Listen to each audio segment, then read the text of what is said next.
From waitress to lawyer, and then you became a TED speaker. If I say I'm going to do something out loud, then the train has left the station. Growing up in the Hamptons. It's a land of the haves and the have-nots. Which houses did you clean? So Steven Spielberg's house. You overcame childhood bullying. I've never talked about it before. I already felt ugly. I was already very, very small, and I was the one that was on the outs. And your mother's alcoholism. She would never call herself an alcoholic, but she did drink. I was always stressed being a lawyer and being in law school. And then my father found out he had 1 year to live. Hey, look at her, left her lawyer job. Now she's a waitress. There's humility. I'm an excellent waitress and I love being a waitress. You make your own luck. You make your own luck. Are you going to play small, or are you going to open up your life and open up your creativity? You better hurry up. Tomorrow isn't guaranteed.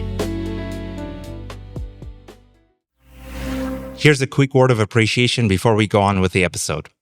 I often get asked how we keep Besser werden going and manage to bring you great conversations week after week.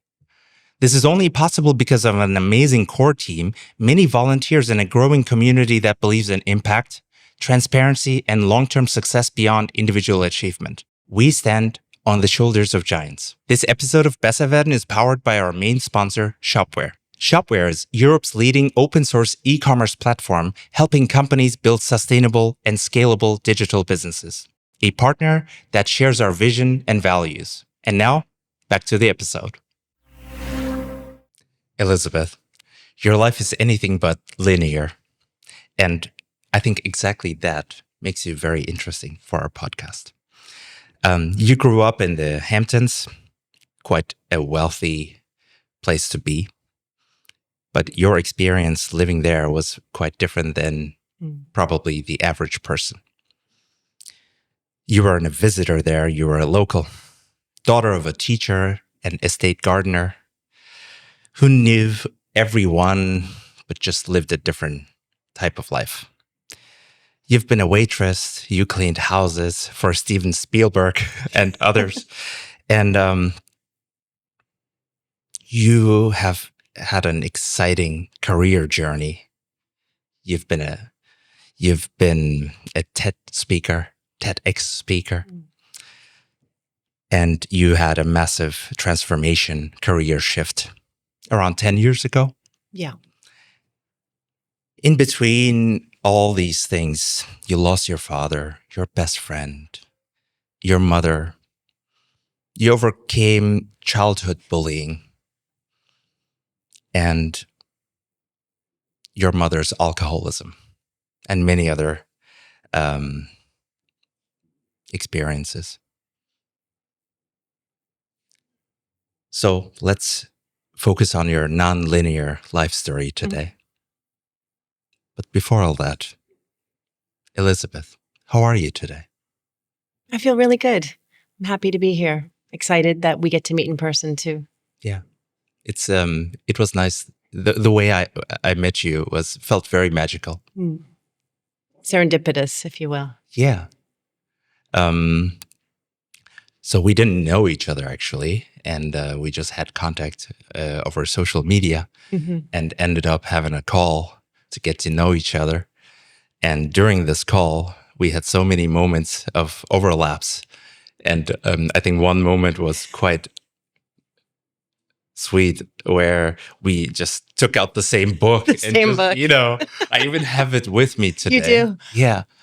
I didn't bring it because I'm traveling, so. Yeah, probably a couple hundreds of grams less in your luggage. You've come a long way. Among other things, also for this podcast. Thank you for that. No, thank you for having me. Elizabeth, what's been on your mind lately? What's been on my mind is being open to new experiences, and I'm really trying to experience life in the fullest and, I guess, most exciting way. What does it mean for you to live life to the fullest? I think it's a number of things. It's about taking risk. It's about doing good things for others. And and knowing that it doesn't have to be perfect. I think it's never perfect. It's never what you think it's going to be. And I think there's a lot of beauty in that sort of flawed nonlinearness of it. Yeah. We called this podcast Besser werden, which translates roughly to becoming better in English. Mm-hmm. And we ask our guests what that term means to them. Actually, what does it mean to you? I think about this a lot. Like, how do you keep learning, keep on becoming better? And I think it's really about keep on just trying again, like making mistakes and getting yourself up and trying again. Yeah. And trying to role model that for others. Being a role model. I like that. Thank you. Before we get on with your story, I'm curious, when was the last time you did something for the very first time? Gosh. I'm always trying to do something new. I think, today I'm going to Brandenburg, and I've never been there before. Yeah. So that'll be a new fun experience. And then, as you know, it's not new anymore, but it's new-ish, I've been jumping in the ocean where I live, even in the winter when it's very, very cold. Yeah. And that it's not just about jumping in the ocean. It's about reminding myself that I can do hard things. How did you get that idea? Last summer, I realized I live very close to the ocean because I live in the Hamptons, and I wasn't making it to the beach. And I thought, it's 5 minutes away. Get over there, go to the beach. You can spend 5 minutes on the beach and then be home. So all for 10 minutes. And then I said, you know what? Jump in the ocean and, just keep on jumping in. It's always cold. Yeah. It's never warm there. And then once I started doing it, I wanted to see how far I could go when it got colder. And then it just became a place of sort of peace and solace, and something I was just doing just to challenge myself in a gentle way. Yeah. Well, it sounds more brutal than gentle. Well, but it's funny because once you get used to it, like last week, the water was 6.6 in Celsius, and the air was also about 6. Yeah. So the devil was there. And so, so it was fine. Yeah. It's, it didn't feel that cold. It is cold, but it didn't feel that cold. What does this cold exposure, what kind of effect does it have on you? Well, it makes me remind myself that I'm alive. Wow. Yeah. And so I do a lot of things to both feel gratitude that I get to live and to remind myself that, I get another day. Yeah. You do get another day. Yeah. It's not guaranteed, but you do. No, it's not guaranteed at all. And that's the thing. Like, it's the small, simple things that we forget so fast, right? Absolutely. That amazes me every single time. Like, we just keep on living and stop questioning the essential questions, We can get caught up in, in life and things and stuff. And really, we don't need much. We just need, people we love. Elizabeth, this morning, I woke up around 5:50 and had already 6 calls until 8 o'clock. And I was doing everything so fast. I mean, before I did all that, I did like 3 rounds of breathing exercises. So trying to wake up and just trying to, that book we talked about, maybe we can also put it in the show notes. It says like, before you look at your phone, before you do anything else, just try to take a few deep breaths and just be there, be present. And it's so simple, but it really does wonders, in my opinion. Oh, I totally agree. And then I thought, it would be interesting if someone was recording me, like me running around doing all these things and like stressing. And here I am. And these podcast episodes are rare moments for me where I slow down too. You know, I feel alive in a way. So this is me going into the cold waters. Yeah. It's not as cold, is it? Yeah. What else do you do that makes you feel alive? I do yoga usually every morning. Yeah. I do some yoga. And what else? And like you, when I wake up, I used to wake up, like when I was working for an organization, I used to wake up and I used to be, going right away. Yeah. But the same as you, I try and really take those moments to say, oh, like I really do say, you get another day. And I try and wake up with joy and gratitude. And so that's something that really, put your hand on your heart and just say, oh, you get another day. Were you always like that? No. Reflective. Born wise. Yeah. Reflective, yes, but I'm very much, I'm a doer. Yeah. So, and I like to do sort of the nonlinear came to me because I like to do lots of things. Yeah. I have a wide variety of interest from books to music to activity to sport. And so it always, I always felt like there wasn't going to be enough time to finish. So there was a little bit of anxiousness and don't waste time. Wow. Time is running out. Time is running out. Literally. Time is running out. Yeah. Yeah. Well, talking about time, maybe you can take us back to that time growing up in the Hamptons as a local, how it was with your family. You can decide where you take us exactly. But to me, it just would feel like this place full of wealth, and you grew up there, but somehow you had a different perspective, I think. And I'm super curious to find out about the intricacies of that time, because that time just really had an impact on you. Yeah, for sure. It's it's interesting coming from a place like that. That's a holiday place for a lot of people, for the wealthy. Yeah. And then I like to call it it's a land of the haves and the have-nots. Wow. Because some people have to live there to serve the needs of people who holiday there. Yeah. And so growing up there, it's interesting. My parents are from Brooklyn, New York. Yeah.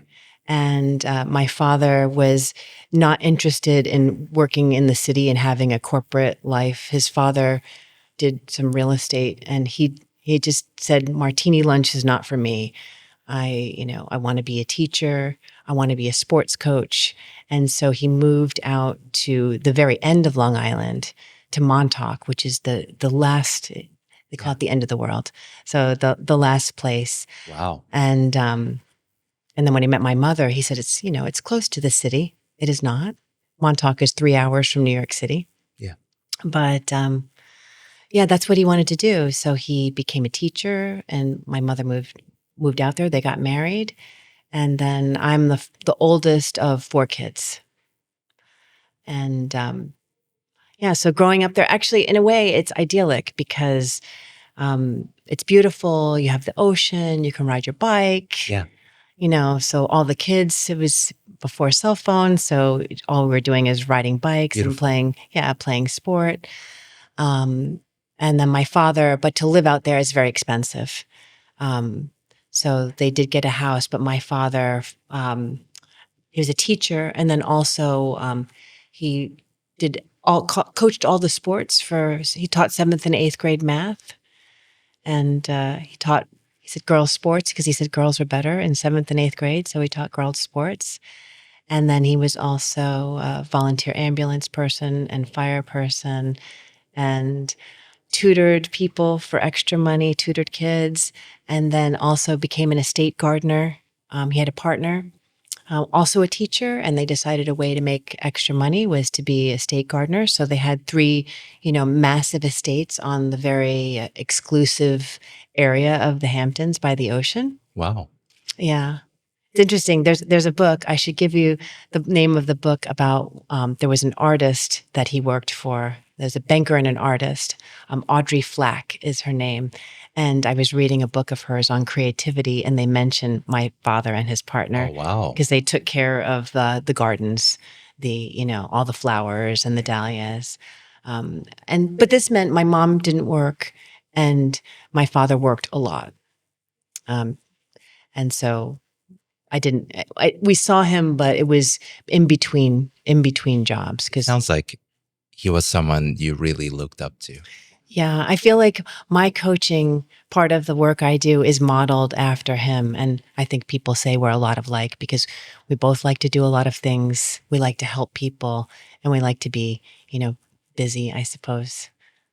I don't know why, but since I met you, even virtually, something about you felt so special for me, Thank you. And Same. yeah.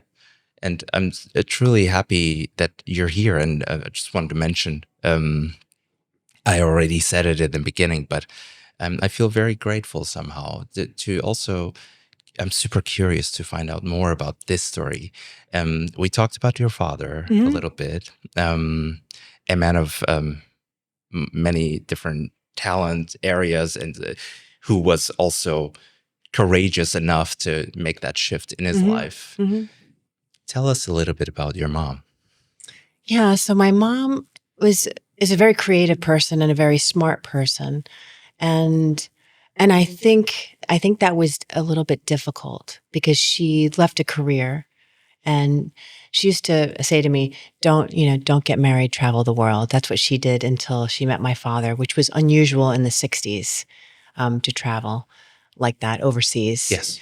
And then when she got married and moved out to the Hamptons and had 4 kids, and I think it was difficult for her. Yeah. And like you mentioned, she would never call herself an alcoholic, but she did drink, and that was really, it just became more difficult as I went into high school, and I felt very very private and very shameful about that until I had a boyfriend who said, "Well, that's not about you." And I thought, "Oh, you're right. That's not about me." And that was actually kind of liberating. But we had our relationship was a little bit strained and difficult because I didn't like that she smoked. I didn't like that she drank, and I judged her for that. So it's something, yeah, it's something. I guess I was a kid, so I could say I feel bad about it, but I'm not perfect.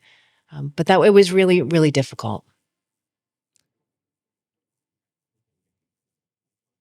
Can you pinpoint what exactly was difficult?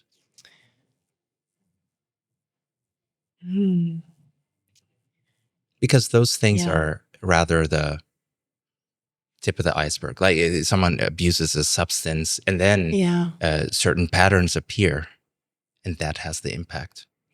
And to give you an example, maybe someone becomes not the reliable parent that you would wish them to be, and embarrassing, not consistent, or just not being there, not present. I think you put the nail on the head of like, I found it incredibly embarrassing. And one of, I would say, my Achilles heel is, I want to be liked and I care what people think. And I know I coach people on this all the time, but I felt it was a reflection on me that she didn't have control over her drinking, and she drank too much and then would become, sleepy, occasionally angry, but it just caused some family tension. And more between the two of them, like not. I would say my father was an enabler because he's a kind person, and maybe that was tense for me. That we wanted him to make her stop, and you can't. Somebody has to want to stop on their own, and so you can't help a person that doesn't want to be helped. Exactly, and so that it just was frustrating, and it made me not want to talk to her. When she drank, I did not want to talk to her. Oh, yeah. I did not want to talk to her. And, but when she didn't, I mean, he said she's a wonderful and creative person. And she just didn't pursue I guess I was also frustrated with her. This is so funny. Like, she wanted to publish a book and she never did. She got frustrated by rejection, and that I think it made her sad. And then she drank. And I thought, oh, why can't you just do it? But you can't make someone do what they don't, as you said, that they don't want to do. So it made me angry. In what way do you think that shaped you? I think for me, if I say I'm going to do something out loud, then the train has left the station. Then I'm going to do it, whatever it is. So I rarely, if ever, would say I'm going to show up for a podcast and not show up. If I say I want to do it or I offer something, that is the offer. And then I also think it developed my own relationship with alcohol. There were times in college where, I drank too much. But I always had this in the back of my head that I have to be very careful because I have propensity for addiction in my family. And so it actually makes me have sometimes, it's not to say I won't have a drink, because I will, and I'll have fun, but I'm also very mindful because I know that propensity for addiction isn't, I'm not going to say it's easy, but it's a path. Yeah. It's absolutely remarkable that you're so brave in talking about this. I've never talked about it before. I know. I just, yeah. I know I'm looking at you. I know that the people who will listen to this or watch this, I don't know if they will get the same feeling, but being in this room with you, I know you mean it 100% authentic. And it just, I totally relate. And this thing, being exposed to someone who's not fulfilling their promises or just disappointing you on a constant, just all these moments of disappointments from the childhood. I think you develop a sense of, when I promise something, I will deliver. I have to be dead. Same. If I say I'm going to show up, I show up. Yeah. And I always show up for people. Yeah. I feel that remarkably shaped you.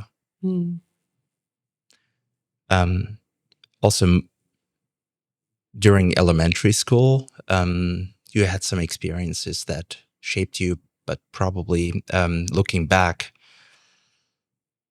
those experiences were not the best ones. Oh, I know. Yeah. What happened? Well, I was, I don't know what the word, like, I was a goody two shoes. This state. I like to be good. Yeah. I wanted to please. I was, people pleasing, wanted to do well in school, be nice, have the teachers like me.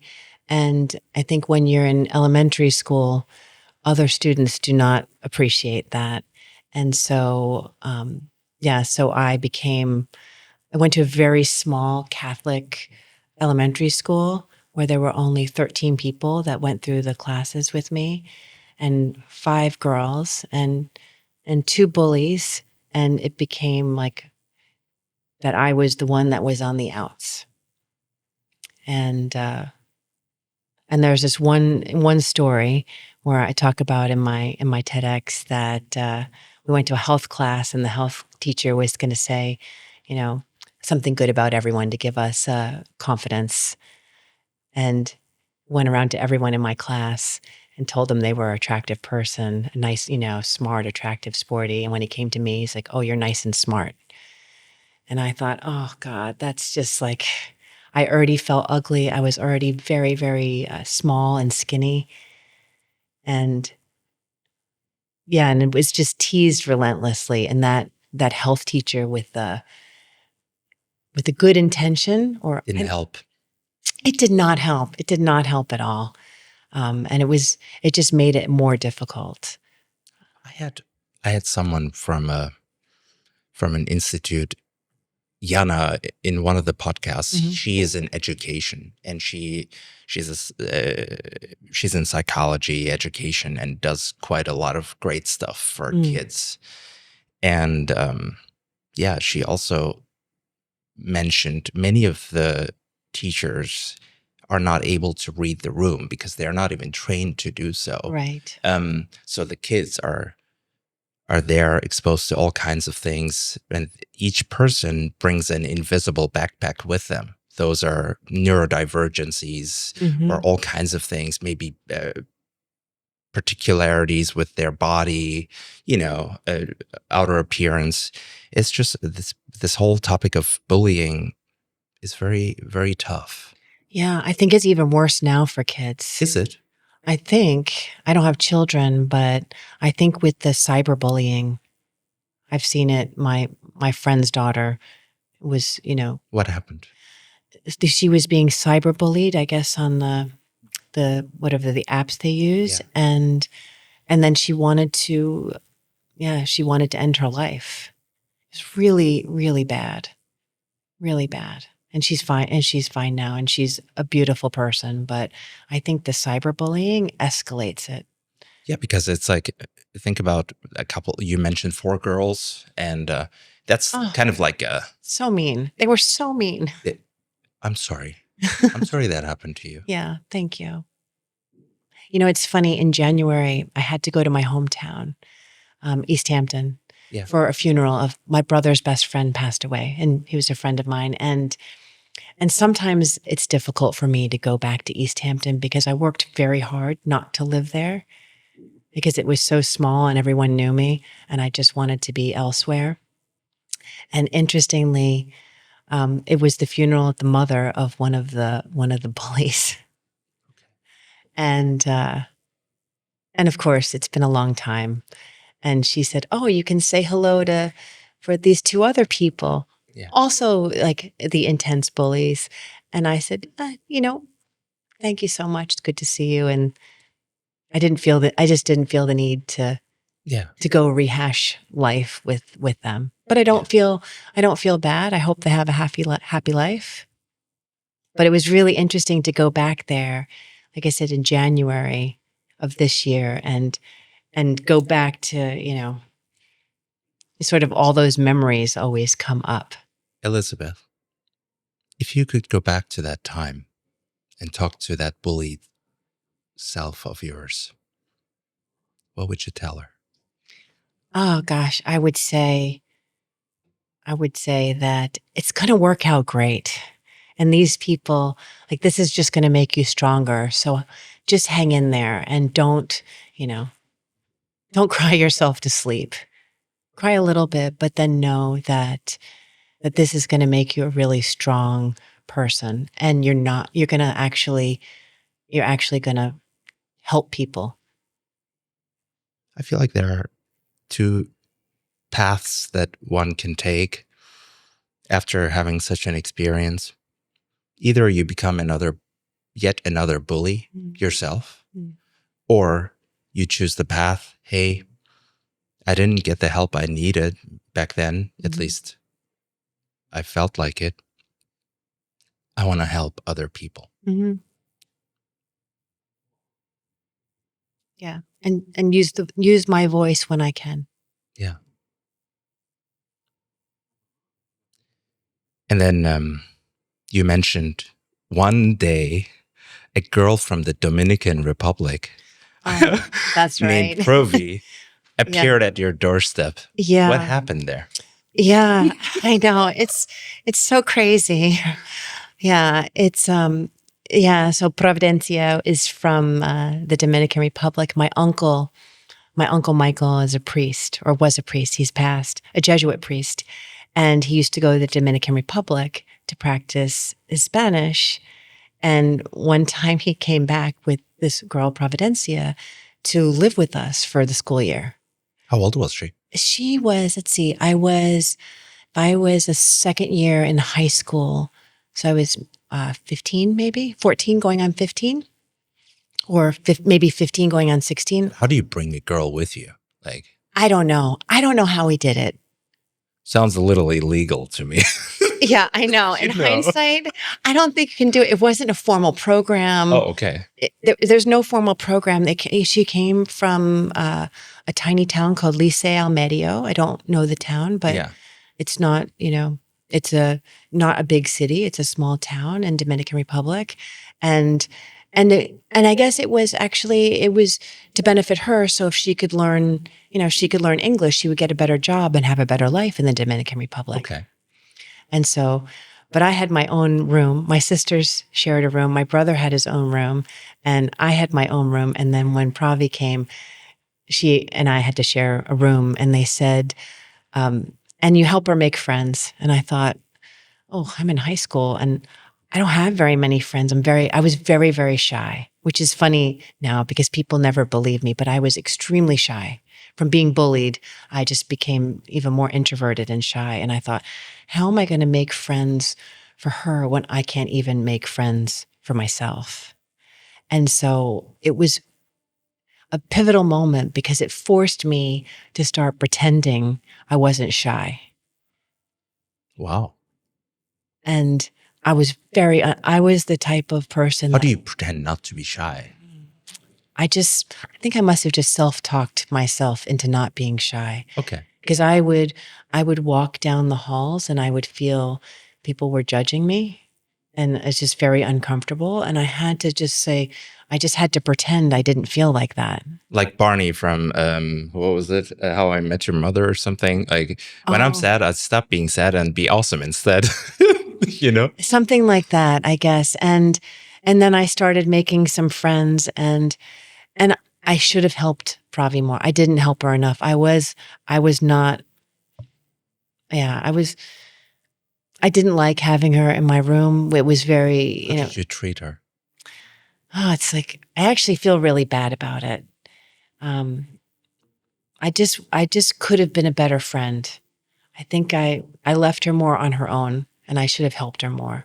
So I feel like I wasn't as kind or as inclusive as I could have been. So it's a bit, I feel a bit ashamed. I was also young, so I can say that, but I think I was struggling so much, and I think, my family, my parents didn't know how much I was struggling on my own. Yeah. And so Did you ask for help during all these bullying incidents? No. Why not? What's the psychology of a girl? Yeah, Like, why wouldn't you? Maybe ashamed for that? I think ashamed. I just, now I feel like you can, it's more open in asking for help. But I think I grew up in sort of an Irish Catholic family where it's like you don't talk about those things. And so part of my whole life's work, even talking to you, is that you can help people by sharing your story.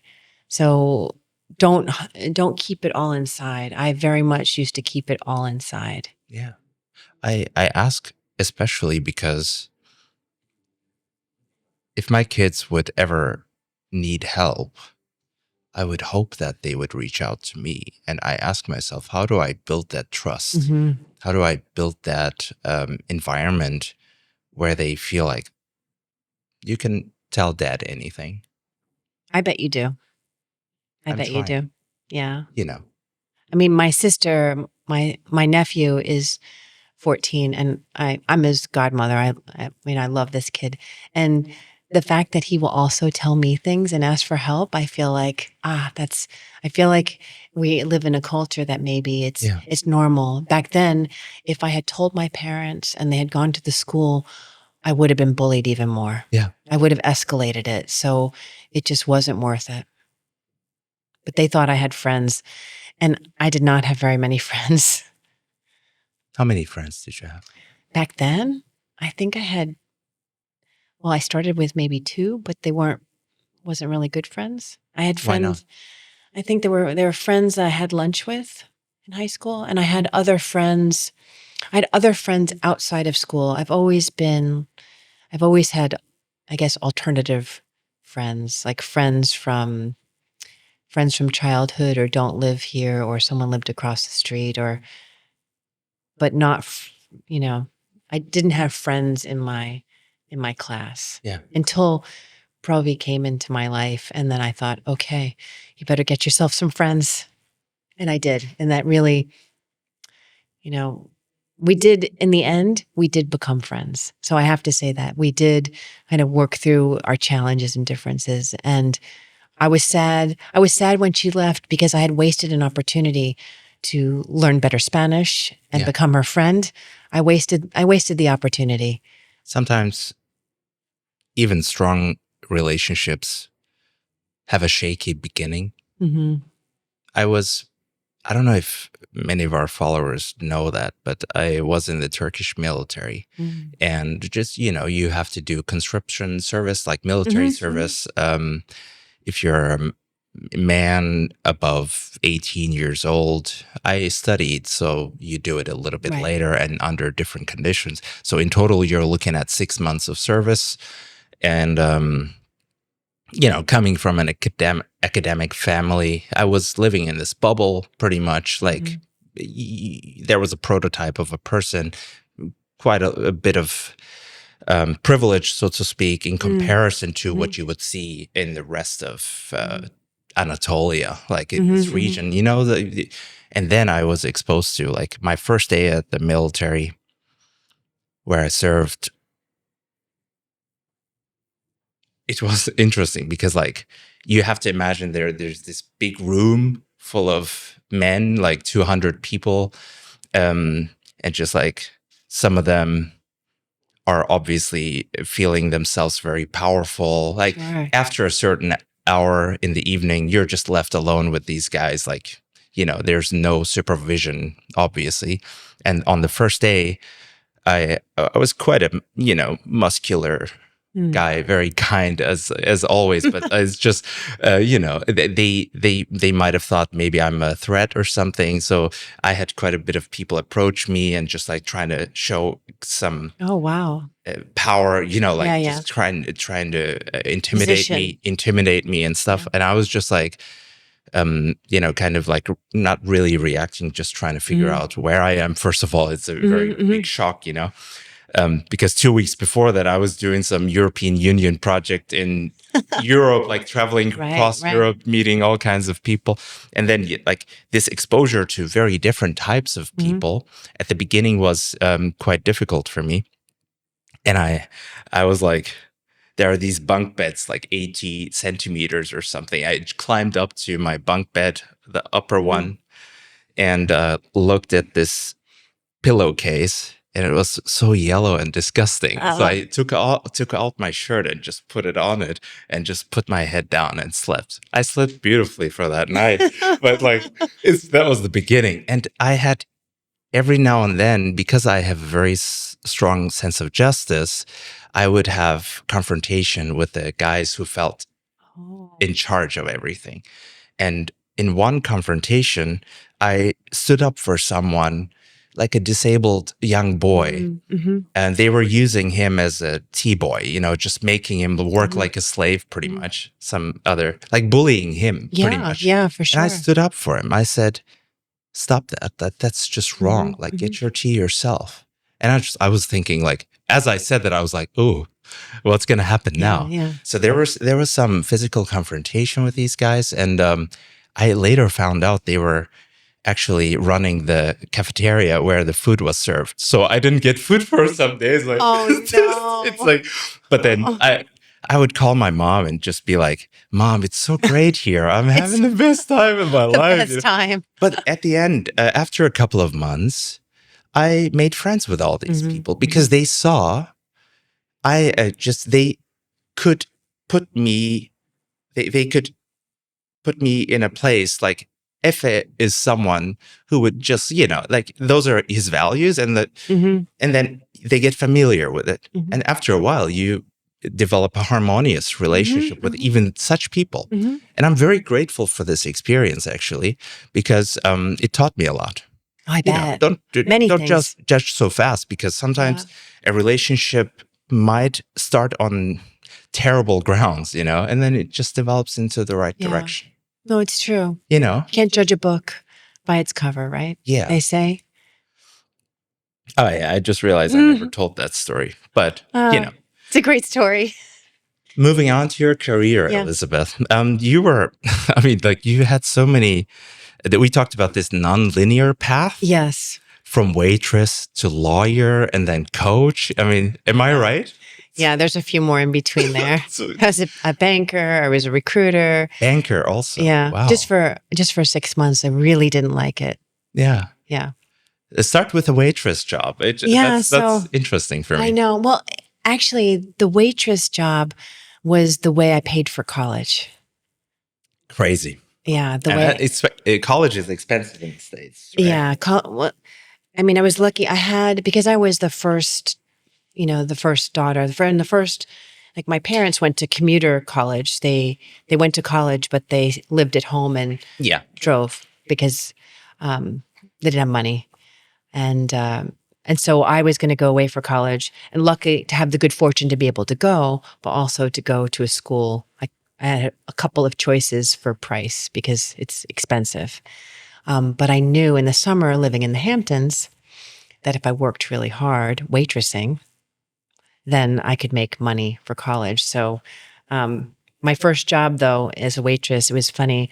Someone said, "Hey, the restaurant needs some help. Can you come over and work?" And it was around the corner. And I was like, "Sure, I'll be the bus girl, the one who picks up the plates." Yeah. And the woman I knew said, "Oh, no, here's a pad. You're taking an order. You're going to be a waitress today." And I was like, "Okay, okay." And so I didn't know what I was doing, but I became a waitress on day one. You have a picture from this time? No, I wish I did. I worked at this place called the Quiet Clam. Okay. Quiet Clam. The Quiet Clam, owned by a family I know. But so I became a waitress and I really liked it. Yeah. Because interesting, I think it's you can make really good money in the Hamptons in the summer. I can make enough money to pay for, my parents had a little money to give me. I had to make, my college was less expensive then. It was $3,500 each semester, which is much less than it is now. The tuition. Yeah, the tuition. And so I had to make $2,000 in the summer. Yeah. Which is a lot of money. It's a lot for that age. Also, yeah, it's a lot of money, but I could make it as a waitress. Wow. And I realized that quite quickly if I could be a very good waitress, because I always have high standards for myself, but if I could be a very good waitress, then I could really make good tips. Yeah. Did that work out? Yeah. Obviously, I mean. Yeah. So I always say that, if nothing else, if it doesn't work out, I'm an excellent waitress and I love being a waitress. So that's a job I could do. I love the way you're like shining when you're talking about it. In a way, I mean, between being a waitress and a coach, both jobs have a lot similar. to do with people, Yeah. Reading the room. Yes, you have to read the room and be anticipatory. Anticipatory, exactly. Mm-hmm.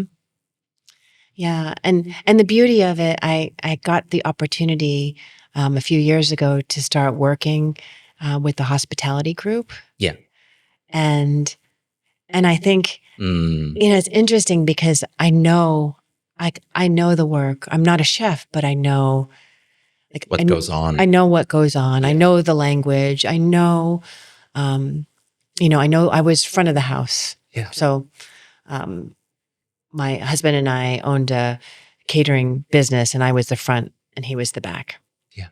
And so, but working with them, it's actually who I wrote my book for because I realized I was lucky I was able to get education, and some people, work in that business. Maybe they have opportunity for education or sometimes they don't. You work in that business oftentimes because you need the money. So you start and you just start working. Yeah.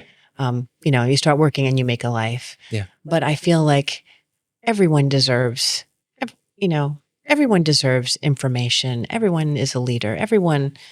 There shouldn't be you don't get this and you don't get that because of where you come from. Equality of opportunity. Yeah. And so actually, I feel very, very passionately about that everyone deserves the opportunity to learn and have education and have it be accessible.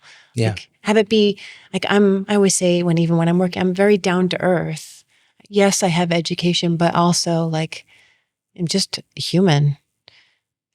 I don't know if I should articulate it already, but I have a dream what I want to accomplish with Besser werden within 2.5 years from now. You do. Yeah. And that has a lot to do with creating equality of opportunity for thousands of people here in Germany.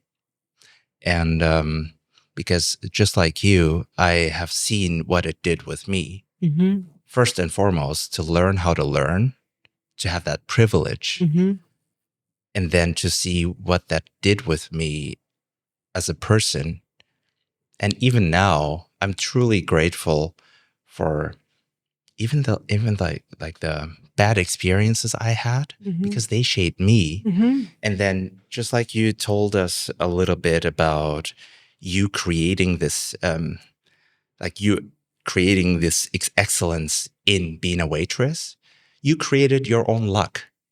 But exactly. It is not always possible. Yes. In your case, it worked out, but for someone else, that might be virtually impossible for whatever reason. Yes, it's true. And I think as a community, as a society, we have to be that helping hand for some people. Absolutely. And I believe in serendipity, you mentioned. I believe there will be synergies that will arise out of that, and that will pave the pathway to some extraordinary results. When you give people a chance that really, truly need it and would appreciate it, I think they'll take it forward and do massive things. I couldn't agree more. I think that's one of the reasons why we connected, because I think we both believe that you give the hand. You help somebody else. You don't just take it for yourself. You have to help somebody else. Yeah. You have to be generous. You have to have a good heart. Yeah. And like you said, we have, the good fortune of privilege. Yes, I was lucky because I could work. You could work. I could work. And I also, then you're right, then I cleaned houses. So I could work. I could make the money, but some people may not have that option. So I recognize it's a privilege to be able to work and to, I always say that to people. Someone says you're lucky. I say, well, you make your own luck. You make your own luck. You make your own luck. That's how we met. We made our own luck. We just made it happen. Yeah. Remember that you said to me, hey, if it doesn't work out, I understand. Yeah. But I knew it had to happen. Just like recently, the doctor died. My doctor died. I'm so sorry for that. Me too. Because you were talking about him, and then the next day was when it happens. I'm so sorry.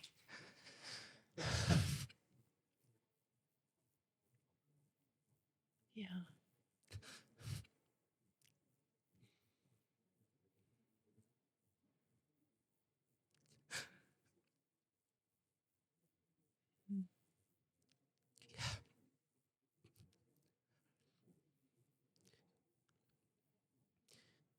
I have had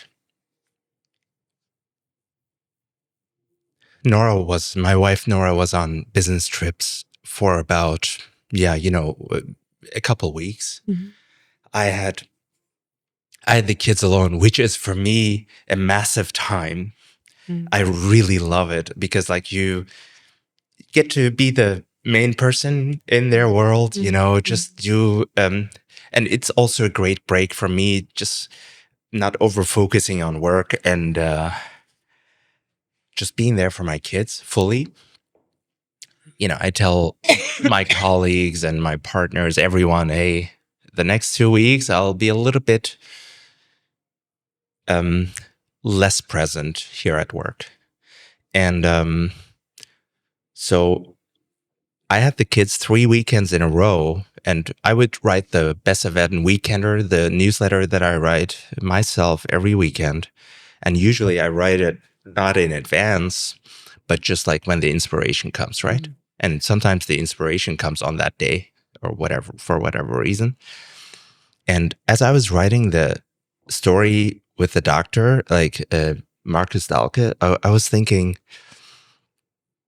like, that episode could have been easily it could have easily not taken place because he's a busy man, right? On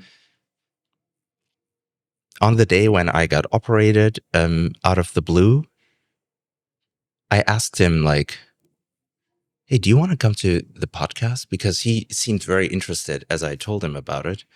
And I knew he had a lot to say, right? Mm-hmm. And he's like, yeah, but during the week, I have no time.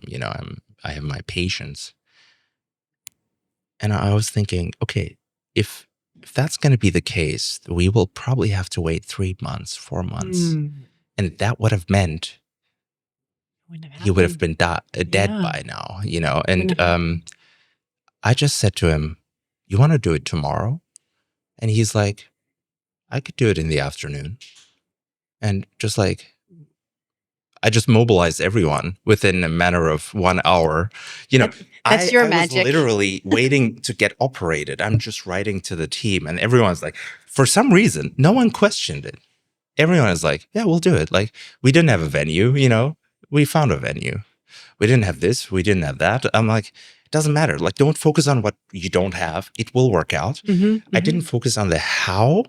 I focused on why. Because this meant a lot to me. And I don't know if you saw that, but I posted the feedback that we got from him on Instagram. So many messages, and I'm still getting them every day. Just people thanking us that we did it. Yeah. And that could have been easily not a reality. Yeah. You made it happen. Yeah. And think about how many other things we could do we're not doing. Yeah. It's true. Tomorrow isn't guaranteed. Yeah. And that's my main motivation here. That's the reason why I was running around this morning. Which doesn't feel bad in itself, because it means something to us. But going back to you cleaning houses, which houses did you clean? We want to be quite clever. So my girlfriend and I decided we call it Made for You. Made for You. And we made little business cards and we said, let's put them in fancy places so people will feel very fancy. They'll have a maid. And one of our first clients was Donna Karan. And the chef had asked us, and she said, it's a very, very famous person. Do you know who this is? Yeah. And we said, no. We did not know who it was. I did even have the occasion to open a bottle of orange juice for Barbra Streisand because she's friends with Donna Karan. Oh, wow. There's my claim to fame, just opening the orange juice. And then also we had a friend who was an estate manager with the Spielbergs who live in the Hamptons in the summer. And so we became their, they called us their cleaning fairies because they could make a mess and then the cleaning fairies would just clean it up. It's sweet. Yeah. And then we had a lot of other houses. We were very busy because we were both making money for college. But those were our two claim to fames of, so Steven Spielberg's house. And when we cleaned, they were filming actually, they were editing the film Schindler's List. Yeah. So this is a while ago. Yeah. And we also, they had a studio for that. We cleaned that as well. I can imagine those creative people are quite messy too. Yeah. I think I'm not allowed to say, but yes, everybody's messy. Oh yeah. I mean, like, I'm not, I am messy myself sometimes. I have so much going on, all kinds of things on my mind. My mind is like all over the place, and sometimes my work desk is also. But it. But you know where everything is, and I know where everything is in the pile. You do? Yeah. The piling system. Yeah, the pile. Well, I'm better than I used to be, but Yeah. Yeah, but sometimes it happens. But it was, someone said, "Oh, you worked for him." I said, "Well, as a maid." Yeah. It's different. And then you were a banker, which didn't really fulfill you. Yeah. And then you you were a lawyer? I Yeah, mean, then I became a lawyer. where should we start? I mean, I know. Where do you want to start? Just I'm curious about how you wanted to get into law. I can understand banker maybe, but like, yeah. Well, banker, I think my parents wanted that. Yeah. I studied finance yeah, and got a job.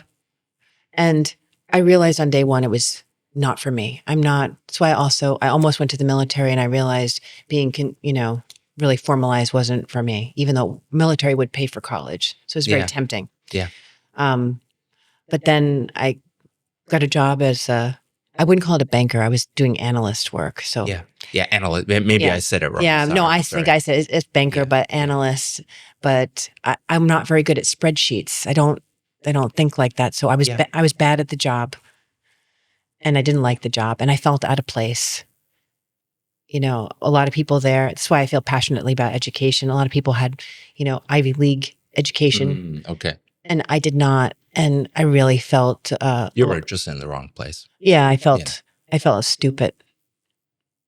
And then I decided I'd do something less stressful. I'm good in front of people, so maybe I'll be a lawyer. Okay. So I can't be I wanted to be an actress. Yeah. But it wasn't practical. How do you get these ideas? Like, are you just walking around the park and you're like, hey, you know what? I'll be a lawyer. I don't know. It's really funny because I thought it would be this practical way of channeling my creativity. Yeah. That's in my crazy mind And how did it that works. work out like that? Well, I had a really good experience in a way because I realized that I was not going to be the smartest in the classroom. I'm very, I'm smart, but I'm more smart with people than smart. I'm smart enough. Yeah. Yeah. But in the world of law, they rank people, and I wasn't ranked at the top. I was ranked in the middle, and you're not for the middle.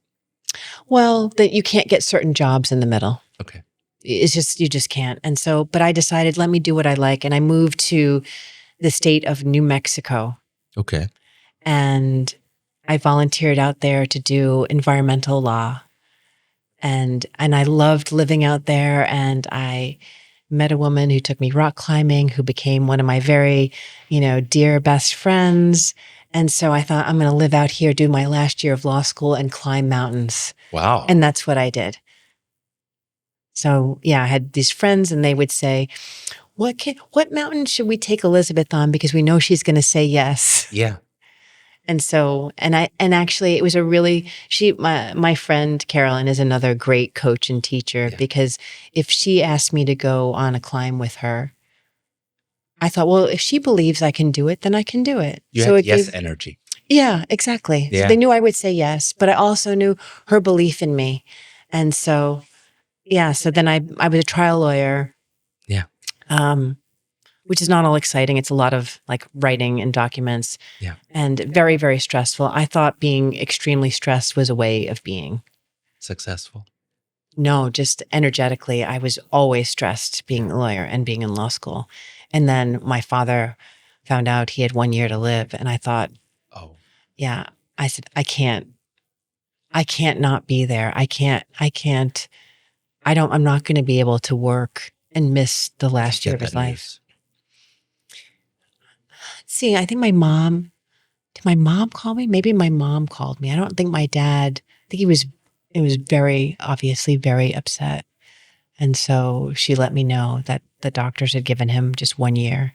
He had prostate cancer, which is treatable unless you let it go to stage 4. So his was stage 4 when they found it, which means there's no hope. Just time. And so that's when I paused being a lawyer. I moved back out to East Hampton to live at my parents' house and help, and became a waitress again. A lawyer, but I became a waitress again to pass some of the time. How was that time with your dad? It was hard. It was really hard. And I think, it was like you have to, like watching someone die slowly and also feeling all those feelings. Like you want it to be very, very nice and very, Best version. the best version. And in reality, it is not. It is not. It's you can be frustrated. Yeah, and I would feel terrible about I get frustrated with him, and then I'd feel bad about feeling frustrated. But Oh yeah. Yeah. it sounds like Oh yeah. Yeah. And so so it was because you're operating on very thin emotions. And the good thing was I worked at the restaurant, and almost every waiter or waitress had one had a mother die, another couple, they had their, one of their partners' mothers died. They could relate to your experience. Yeah, we would be cleaning the glasses and cleaning the silverware because, my father would go to sleep, so I needed something to pass the time and make a little money. We cleaning the silverware, cleaning the glasses, and I would say, I was a real jerk today to my father. And they were like, no, it's normal. They would normalize my frustration. You felt heard. Yeah, I felt heard, and I felt like it was this, part of the experience. It was like this therapy. How would I? Yeah. That everyone I was working with that had a parent die, it was like another serendipity. So it was a very safe space, and I didn't feel judged. I felt like I could have a bad day. You know what that made me think? For me, Besser werden is an antidote to all these things, like the brainwashing conceptions of like self-improvement, just like the higher your title is or the more valuable you are as a person, defining yourself from the outside world and all these things. When you look at based on how much money you make, your status, when you look at your job at that time, that was actually the perfect job for you, probably, because it was perfect. It was giving you the in German, you would call Ventil, a way to just express your feelings and get feedback that made everything feel normal. But from the outside world, someone could look at you and be like, hey, look at her, like left her lawyer job. Now she's a waitress. It could really judge what I mean? Me. It's Absolutely. Always like, it really depends on the perspective. I agree. And also I think there's something about there's humility. If you are working, no matter what the job is, I don't care if you're a waitress or, a CEO, whatever it is, you respect the work. Yeah. Everybody. My father, he always said, you treat people the way you want to be treated. Absolutely. No matter what their status in life. Yeah. It's like, you are no better than anyone else. I love that. And then you became a TED speaker. I know. Yeah, I was, well, I didn't even know what TED was. And I thought, when I watched one, I thought, I would love to do one day. And then wouldn't you know, I feel like my life, when I say it out loud, it's very manifesting or serendipity, whatever you call it. But wouldn't you know, I got a notice in my email, or I don't know, maybe Facebook or something at the time, that the university that I had gone to get when I moved back home from my father, I got a master's in writing also over the years when I stayed. But that school had a TEDx, and they said, if you have a connection to the school, you can apply to give a TEDx. And I thought, now I have to. I said I wanted to do it. A few weeks later, I get this notice. There's your signal. I have to do it. So I practiced. I didn't even have a talk. And I said, what can I talk about? And I practiced behind the parking lot of my office, there was a little park, and I would practice videoing myself in the park, trying to give a sample. They needed a video, and I don't have a video. And I did it in the park. Wow. And it worked. And and I sent it. I did it. I did Toastmasters. So I had someone video me on the cell phone in Toastmasters of what I practiced in the garden. I sent it in. I sent the form, And then the next week I got accepted. I was like, oh my gosh. Wow. It was very quick. Yeah. And then I had to do this talk and I thought, oh, how am I going to do this talk? Yeah. And did you have an idea what you concretely wanted to? I had an idea, but it was, I think I'm also someone, it's very clunky. Until I get on the stage, it doesn't feel like it's going to work out very well. Yeah. Yeah. You know, I guess you need that adrenaline push. Yeah. And also I need to work it out beforehand. I need it to be messy beforehand before I perform something. Yeah. And, I practiced in front of anybody and everyone who would listen. Crazy. Yeah. And it was a really, and it was emotional because I watched the TED Talk. Oh, thanks. Loved it. Thank you. It was one of the first things I did after, I think before our call, even like after our first text encounter, and beautiful. Thank you. Great presence. Thank you. We should link that somewhere so that other people can watch it too.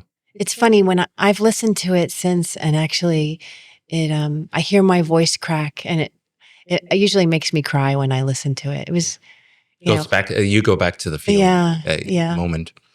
You're the second TED speaker in the podcast.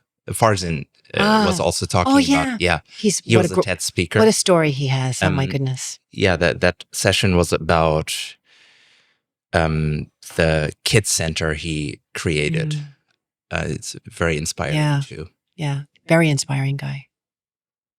Yeah, in a way that he also chose the path to be that helping hand that he didn't have, right? There are some similarities. Yeah. Tell me about your marriage. Marriage. Yeah. Yeah, it's new-ish. So it's quite fresh, yeah. Yeah, it's pretty fresh. I was married for a long time. How long? 22 years. Crazy. Yeah, it's crazy. Actually, that's why I stayed in New York and didn't go back to law, because during the time that my father was dying, I was working in the restaurant. Yeah. And the bartender knew me, and his girlfriend, who was the hostess, knew my husband, my ex-husband. And and they said, you guys should meet. Okay. And I thought, ugh. And then we did meet. And how was it? It was good. I was planning on moving back to New Mexico, but for that trial. Exactly. Lawyer position. Yeah, exactly. And we did a lot of same sports. Yoga. Our first connection was yoga. I've done yoga for a really long time, so we had a yoga connection, a sport connection, and it was very intense, very quickly. And then I left for 3 months to go to Asia because I thought it was too intense for me. Okay. I thought that's what I do.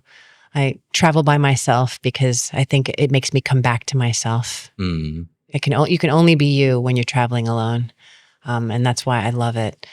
So I left for 3 months, and then when I came back, we fell in love, and we made a lot from nothing. He also is from the Hamptons. I was from the Hamptons. We didn't have, money. And so we worked a lot. Yeah. You connected on that. Yeah. He's a talented chef, and I was working at a restaurant, and they needed an outside caterer. And so I made the connection, and then we had this we made a catering business, which it was a big Hamptons catering business. Yeah. And our jobs. So probably like my dad, we worked I work all the time. So work my regular job, and then the summer work all the weekends, catering. And what do you think brought that relationship to the decision to end it? I think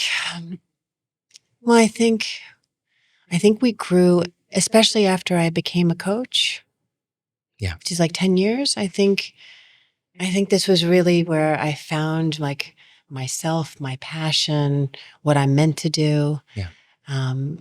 And I love, I come to Europe a lot, and that makes me really happy to do really international work with lots of different people.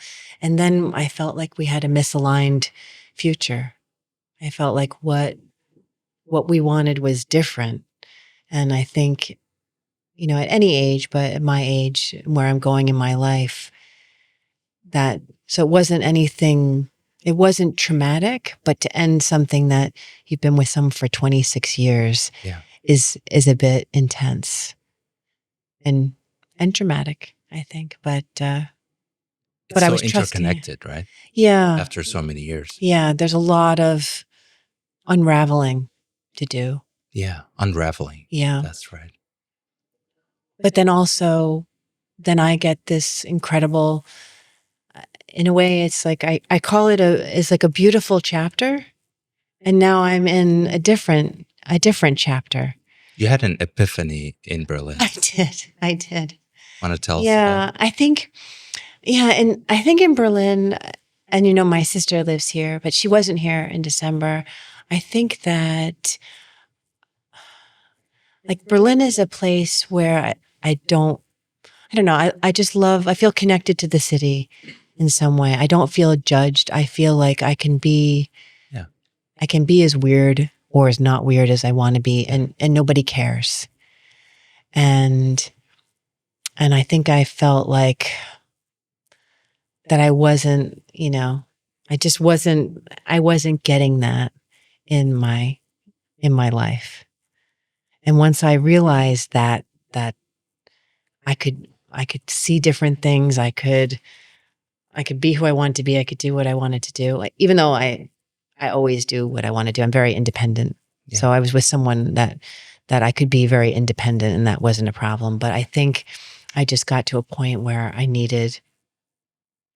just needed to be unbound and to do what I wanted to do, whether it's, I'm staying a month in Europe now for work and for relaxation. Yeah. But it's just it's a difficult decision. Also, I grew up Catholic. Yeah. It's funny. I've had laryngitis. Whenever I talk about it, it makes me cough. But take a moment. Thank you. All good. By the way, let's take a moment also to appreciate Berlin for that, because I think you're right. I often think of, like, we do the podcast in Berlin here at David Lloyd Meridian. And every time I drive back to Hamburg, I'm actually super happy. And like coming here is great. And driving back is also great. Right, it's one of those things for me. Like, I love coming here just for a couple of days, get my dose of, alternative lifestyle or whatever you call it here. As you said, you can be weird or not weird. It's all okay, right? Right. And you often hear from people, hey, Berlin is that, this and that, the criminality. I don't know. Like, people have all kinds of things that they complain about. But then again,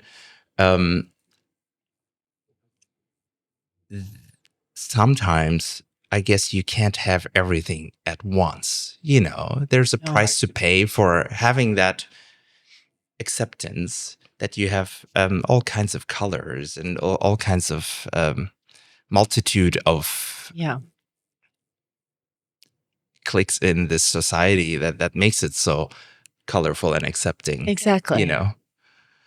Yeah, it was that moment where it's going to sound, it feels cliche, but it was like, are you going to play small and, and not do what you are meant to do? Or are you going to open up your life and open up your creativity? Yeah. And that was the epiphany. Wow. Which was very, and I was just staying with a friend. I took her to this bunker. I like to look at unusual art. And we went to this art in a bunker in Berlin, because you can in Berlin.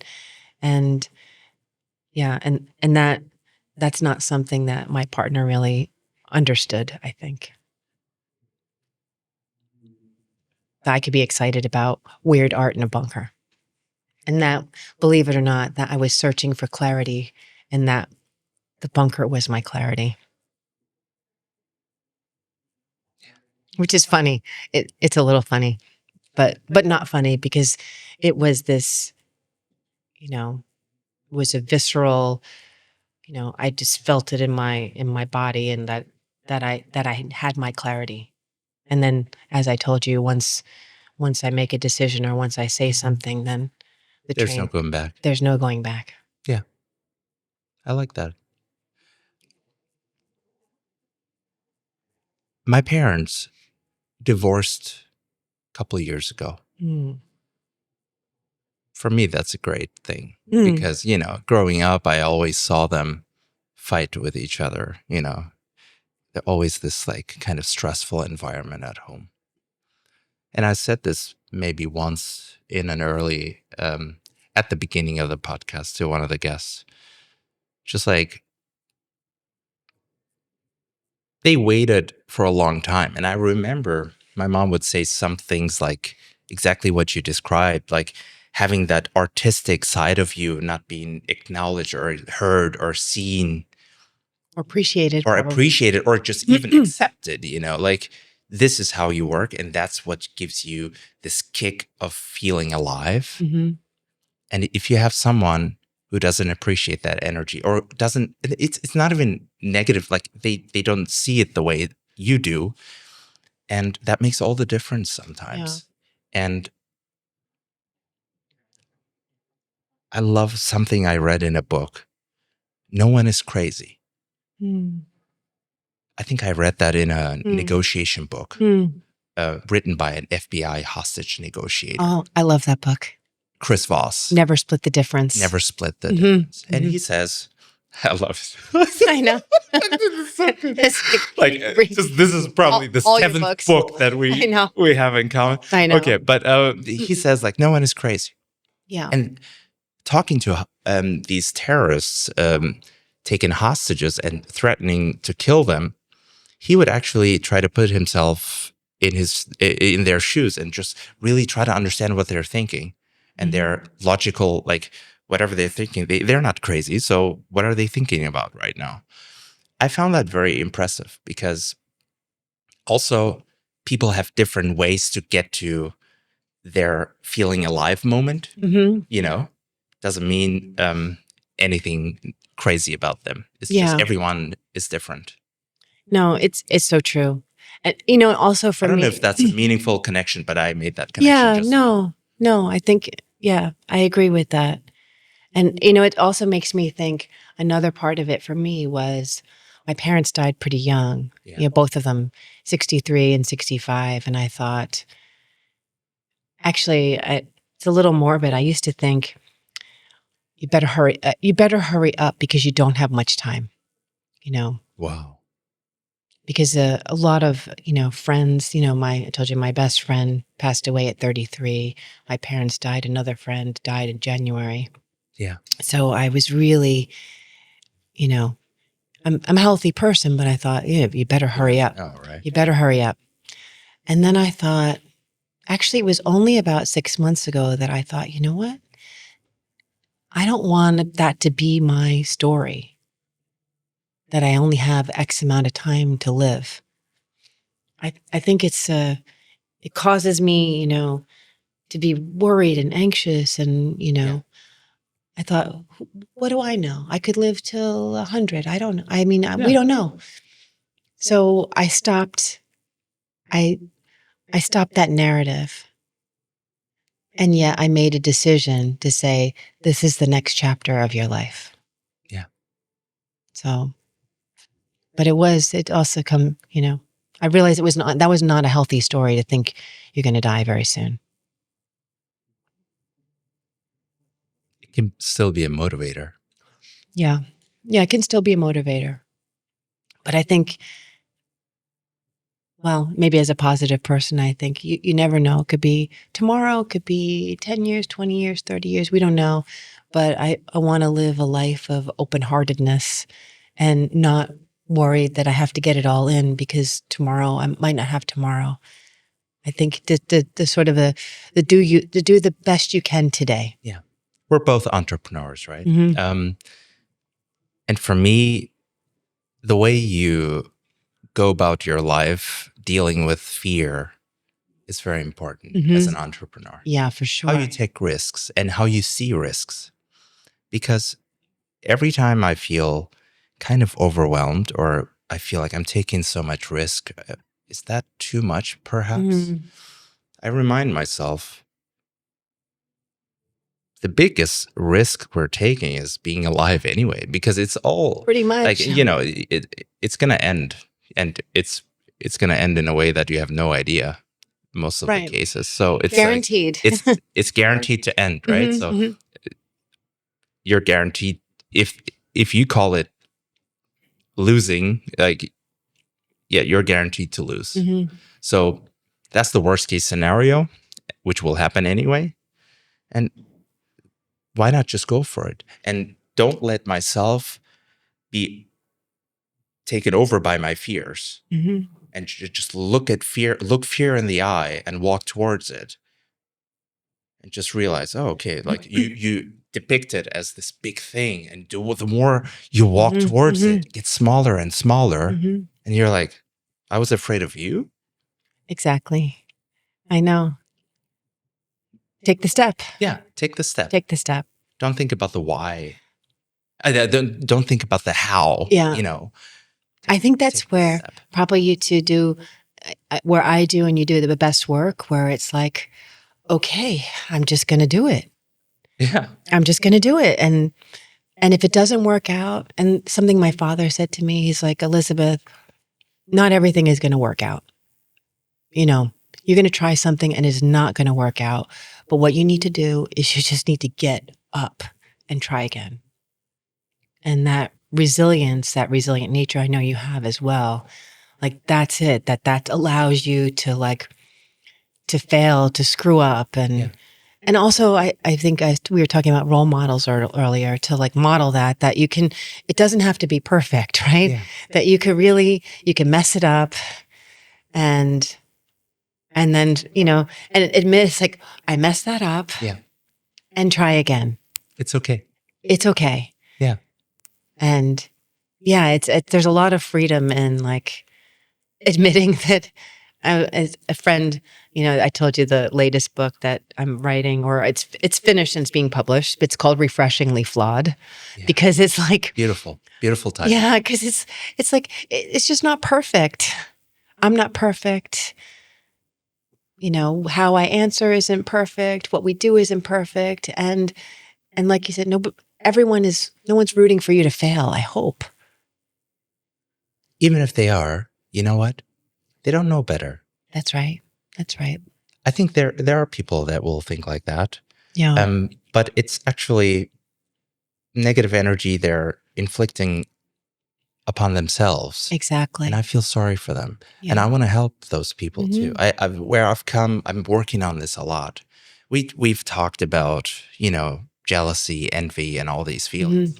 And most of the time, and also even the bullies, they act based on perhaps fear, or that they might be jealous of you for being smart or whatever. And they just really put the finger on where it hurts. And, but I think if we would ask most of these bullies back in the day, they might have reflected on that too, and maybe made peace for whatever reason. It's just, I think people are not, what we forget is we have that one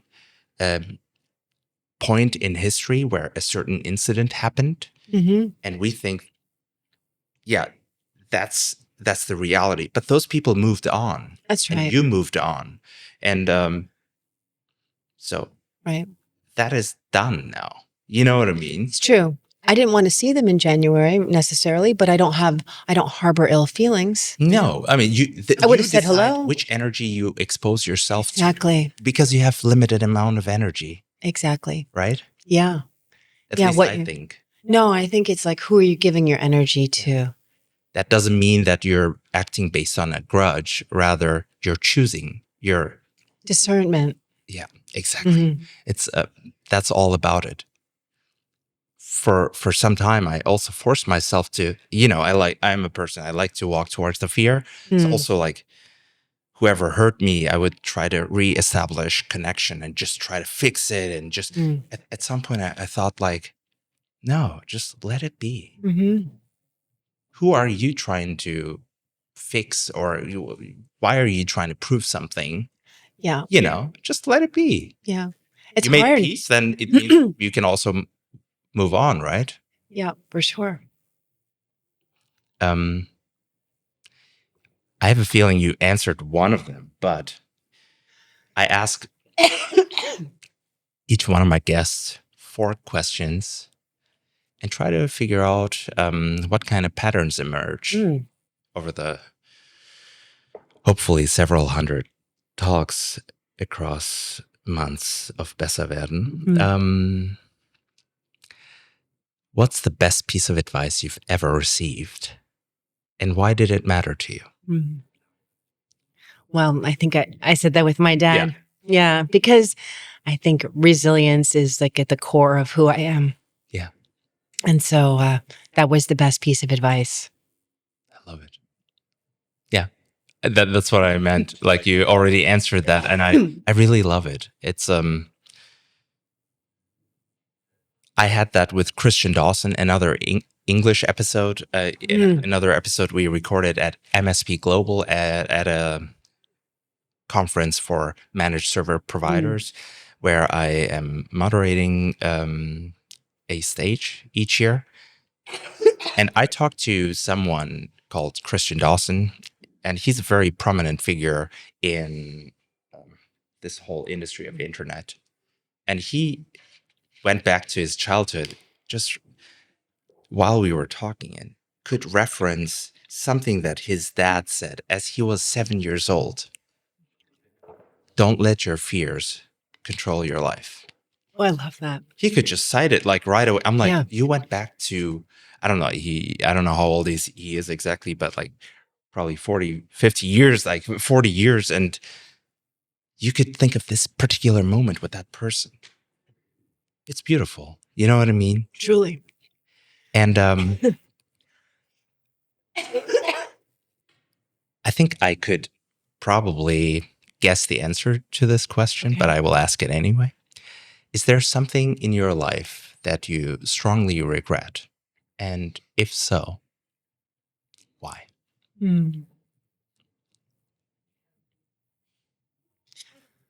Well, I could tell you the funny one is I declined going to the Berlin Wall in 1991, which was dumb. And I should have taken the risk and gone with the person that asked me. But I would say probably, I say that because we're in Berlin and I realize, I missed an opportunity. Yeah. But I think, I wish I had been better when Pravi was living with me. Yeah. I wish I had been better. And actually, believe it or not, I'm in touch with her again. She's in the United States with her daughter, so her daughter can learn English. I hope she listens to this episode. Yeah. It's never too late, No, we have a warm interaction. So I haven't seen her, but maybe I will in the next couple months. And also just to mention, some uncomfortable encounters can be the biggest blessing in the long run. Yeah. Believe it or not. She changed my life. Yeah. I would have been shy. Yeah. I would have been. I wouldn't have had friends. I would have been shy. And so that pushed you to stop being shy. It pushed me. Yeah. So it was important. Elizabeth, which weakness you had has later turned out to be one of your greatest strengths? I would never call it a weakness, but I would say maybe when I was younger, I was very sensitive to others and others' feelings. and which put you in a position of being bullied, I think. And now it's actually, I feel energy. I sense people, and I think being, it's part of the work I do. I have to feel. So I think that's. I think we're somehow very similar too. Like I was also that sentimental kid, like I could feel a lot. And I didn't know if it's something that's wrong with me, perhaps, but yeah, I made peace with it. And I found out it's a great strength to read the room, to feel people. I enjoyed that a lot today. Yeah, you're good at that. Thank you. If you could deliver a 30-second message to humanity, what would you say? I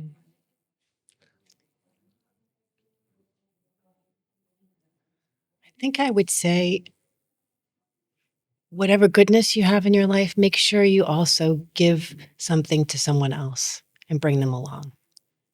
Like don't be selfish. Be generous with your care, with your love, with your helping hand. Be abundant. Yeah. Don't be, nobody needs everything. We don't really need very much. So make sure you're helping somebody else. Yeah. Elizabeth, I truly appreciate you being here, you having been here. Although you're having some issues with your throat right now. Sorry. And no, what I meant to say is like, you went the extra mile to make this happen. And I truly appreciate that. Yeah. And thank you so much for having me.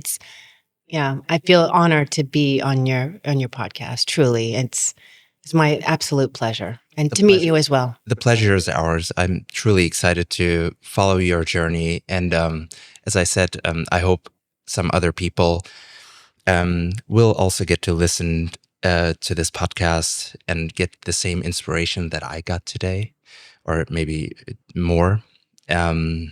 Your TED Talk, I could definitely recommend to anyone who hasn't seen it to watch it. It's also, I think, around 10 minutes. It's a short one. It's a short one. It's nice and compact, beautiful. Thank you so much for being with us. And I look forward to talking to you soon. Yeah, me too. Thank you so much. It's been, what a way to start the day.